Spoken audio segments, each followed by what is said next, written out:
Bismillahirrahmanirrahim. Assalamualaikum warahmatullahi wabarakatuh. Perkenalkan, nama saya Muhammad Ilham Danu Pardede. Saya dari kelas PM5A. Di sini saya akan memaparkan asas-asas hukum acara perdata. Masuk bagian poin pertama ialah asas hakim bersifat pasif. Maksud dari asas ini ialah adanya tuntutan dari hak penggugat kepada tergugat. Timbulnya inisiatif sepenuhnya ada pada pihak penggugat. Hakim bersifat pasif dalam pengertian ialah bahwa suatu perkara diajukan ke pengadilan atau tidak untuk penyelesaiannya sepenuhnya tergantung inisiatif dari para pihak yang sedang berperkara, bukan dari hakim yang akan memeriksa, karena sebelum perkara diajukan ke pengadilan hakim bersifat pasif. Sedangkan kalau suatu perkara telah diajukan oleh para pihak ke persidangan pengadilan, maka hakim harus bersifat aktif untuk mengadili perkara tersebut.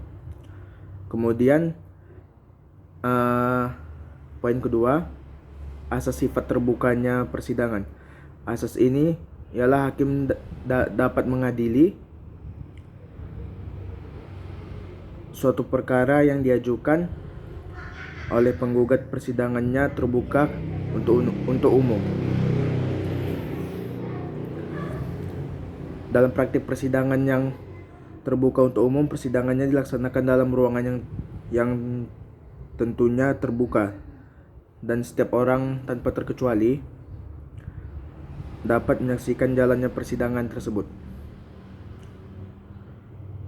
Kemudian poin ketiga yaitu asas mendengar kedua belah pihak atau disebut audiatur et altera pars atau eines manes redeis caenis manes red, adalah hakim dalam mengenai suatu perkara terhadap para pihak yang sedang berperkara harus mendengarkan keterangan tentang terjadi peristiwa hukum dari dua belah pihak. Kemudian ada poin ketiga, asas mendengar kedua belah pihak atau disebut audiatur.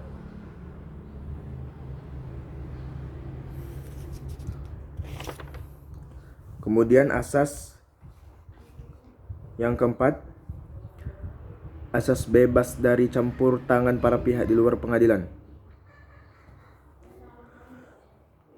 Asas ini ialah hakim pengadilan dalam memberikan keputusan terhadap para pihak yang berperkara harus berdasarkan keyakinannya dan tidak boleh terpengaruh dengan pihak lain di luar pengadilan. Hakim wajib menjaga kemandiriannya dalam hal memberikan keputusan tanpa terpengaruh oleh pihak lain di luar pengadilan, sekalipun pengaruh itu dari pejabat negara, bahkan presiden pun tetap hakim tidak boleh terpengaruh. Kemudian poin yang kelima ialah asas sederhana, cepat dan biaya ringan. Maksud dari asas ini ialah hakim dalam mengadili suatu perkara harus berusaha semaksimal mungkin untuk menyelesaikan perkara dalam tempo yang tidak terlalu lama sehingga tidak memakan biaya yang banyak. Kemudian poin yang keenam, asas putusan harus disertai alasan-alasan. Maksudnya ialah hakim dalam suatu perkara ini harus menggunakan dalil-dalil yang kuat atau dasar hukum positif yang ada.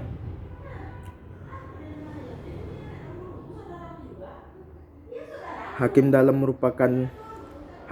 menerapkan dalil-dalil atau hukum harus sesuai dengan sengketa yang dihadapi oleh para pihak. Jika tidak, maka keputusan yang dikeluarkan oleh hakim tersebut berakibat cacat hukum dan dapat dibatalkan. Kemudian ada poin ketujuh, asas putusan harus dilaksanakan setelah 14 hari lewat.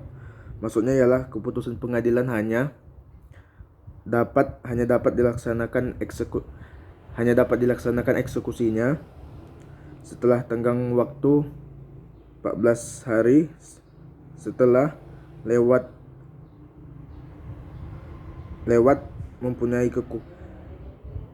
dan telah mempunyai kekuatan hukum yang tetap atau inkrah van gewich. Tidak ada upaya hukum lain dan pihak yang lain yang bisa dikalahkan kecuali dalam putusan provisional dan putusan with verbar by furat. Kemudian ada poin yang ke-8 ialah asas beracara dikenakan biaya. Maksudnya ialah para pihak beracara di pengadilan dikenakan biaya perkara. Biaya perkara pada umumnya berupa biaya pemanggilan, pemberitahuan dan biaya materai. Biaya-biaya tersebut diperlukan oleh pengadilan untuk diperlancarkannya jalan persidangan. Biaya tersebut umumnya dibebankan kepada pihak yang dikalahkan dalam suatu persidangan.